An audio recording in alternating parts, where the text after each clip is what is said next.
Ağsu rayonunda qaynatasından hüquq mühafizə orqanlarına şikayət edən 1997-ci il təvəllüdlü Cəfərovanın həqiqətə uyğun olmayan məlumat verdiyi üzə çıxıb. Doğru Xəbər Azərbaycan bildirir ki, rayonun kəndlərindən birinin sakini olan qadın barəsində Cinayət Məcəlləsinin 296-cı bilə-bilə yalan xəbərçilik etmə maddəsi ilə iş başlanılıb. Araşdırmalar zamanı müəyyən edilib ki, Cəfərovanın həyat yoldaşı ilə problemləri olub. O 2024-cü il oktyabrın 13-də övladlarını və həyat yoldaşını ataraq internetdə tanış olduğu və Bakıda yaşayan oğlanın yanına qaçıb. Lakin bir həftə sonra Cəfərova kəndə, atası evinə qayıtmalı olub.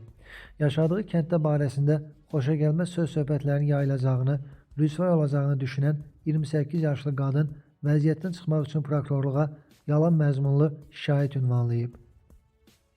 Qadın evdən qaçdığı gün güya qaynatası tərəfindən seksual xarakterli təcavüzə məruz qaldığını iddia edib. Aparılan ekspertiza zamanı Cəfərovanın təcavüzə məruz qalmadığı, üzərindəki xəsarətləri öz-özünə yetirdiyi məlum olub. Həmçinin digər sübutlar onun yalan məlumat verdiyini də üzə çıxarıb. Ağsu rayon məhkəməsinin 7 mart tarixli hökmü ilə ona 2 il azadlığın məhdudlaşdırılması cəzası verilib və ayağına elektron nəzarət cihazı yerləşdirilib.